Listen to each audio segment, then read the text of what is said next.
Let's see if we can overdrive using the drill mode and setting one here on the slider. It's got a small screw. Pop it in there, make sure it's going forward. Finger forward. Just go gently to start and then give it some push. Now, that banging out that you could hear was the tip of my driver jumping out of the top of the screw and bouncing around. And if I'd kept doing that, I would have been in trouble and made a mess of my top of my screw. But I wanted to show you what can happen when you overdrive.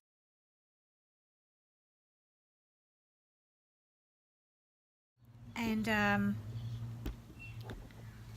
that could be a problem getting out. So let's see what the mess it'll make when we bring it out. So put it on reverse and it all bursts around the top of the screw.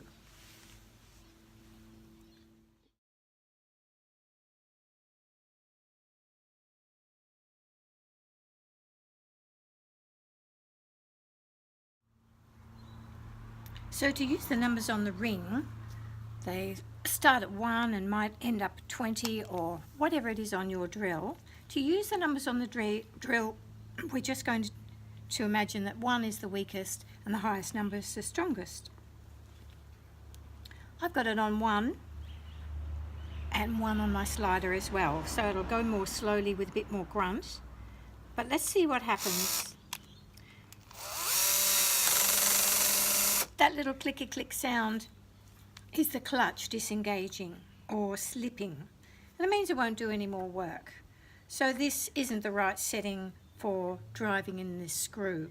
So I'd have to dial it up a bit more. I'm going to go, excuse me, right up to 20.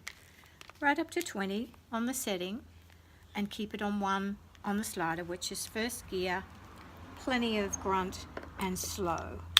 So come out again. Go in again. And that started to make a noise just as it went under the surface. And that's the clutch slipping or disengaging. And that's what we want.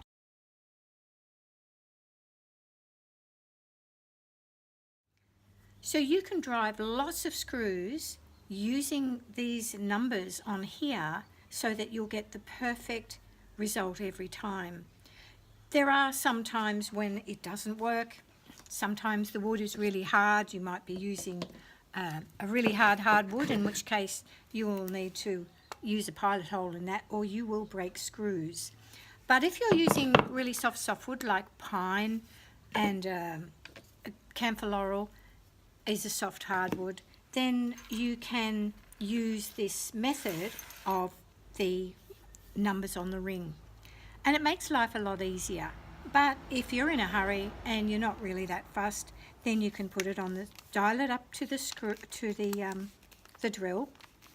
Dial it up to the drill, which is the fastest setting, and put it on to here. And most of the time that will work. But you have to be the one to guide that screw in so it doesn't go further than you need it to.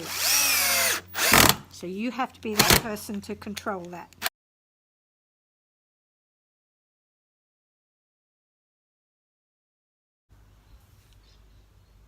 Okay, I just wanted to show you the different sounds of the different ones as they disengage with the clutch. So here we go with a little Bosch, and I've got it on 5. Just slow to get started and push. That's the sound of the little Bosch. This is the sound of the Makita. That's a bit louder. Then we've got our brushless Izito on 5 again, and I'll just bring it out a little bit so that you can hear it. There we go, on 5 again. All different, and guess what about this one? The Ryobi this morning, I couldn't make it make that noise. I was thinking, what's going on? But the clue is in this light here. So I'm going to turn it on and you'll see the light comes on when there's too much resistance. Oh, there it goes. That banging wasn't what I meant you to hear. That was me banging around in the top there. But it's gone below the surface because I've been going in and out so much. So the light comes on with the Ryobi when it has disengaged the clutch. However, it will still continue to drive if you override that with the trigger. So you can still go too far with a screw if you keep on drilling. But the light lights up.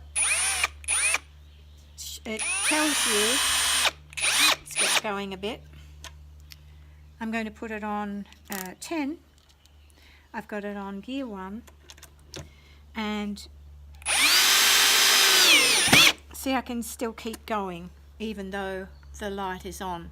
So this one doesn't suit me quite so well. I really have to watch what I'm doing.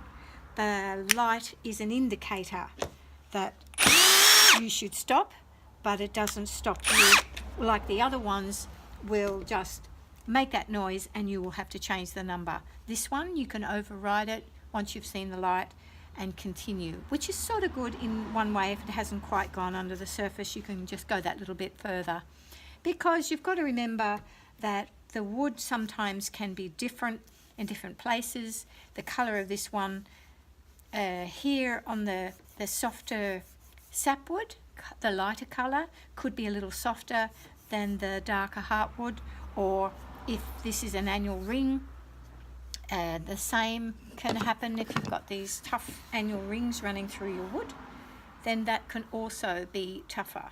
So all types of variations can happen while you're doing this, and at worst you can have your drill on reverse and be driving away thinking, what on earth's going on, nothing's happening, and you're actually on reverse.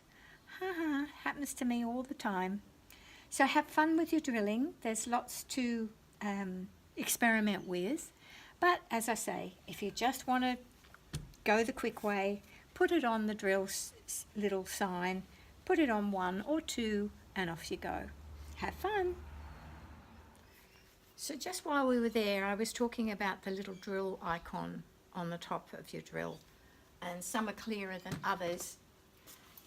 This one's quite clear that it's a drill, but some of you are going to have a little hammer there as well, and that means it's a hammer action, which is a sort of a really punching through the masonry or the cement, concrete, any of those masonry things. Your drill will do that. I'm not going to cover in this. None of mine have the hammer setting for putting into brick and concrete, but many of them do now. I was actually waiting for them to get really good because you need a lot of power to do that, and I was a bit suspicious that they wouldn't be quite good enough. But Sophie, my carpenter friend, tells me they're very effective. So if you've got a hammer mode on yours next to your drill bit, be sure that it's not on when you're driving screws on drilling holes just in wood. It's only for concrete. You can ruin your drill if you use it in the wrong mode. And I was looking at a video the other day, and there was a fancy yellow and black DeWalt, beautiful drill, and it had a third setting.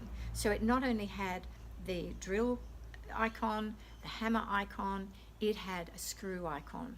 So it's really easy, just dial it up and off you go. But none of these have that, and I suspect yours hasn't either.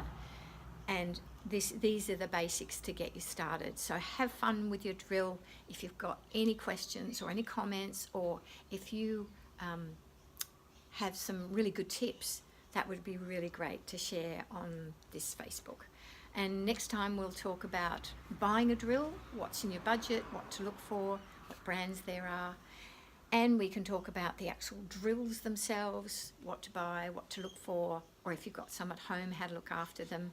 And screws. Screws are the biggest thing. I think it's really challenging for everyone out there. We'll do a segment on screws as well. So thank you for having me. Really looking forward to more of this. Thank you in advance for your feedback. See you next time.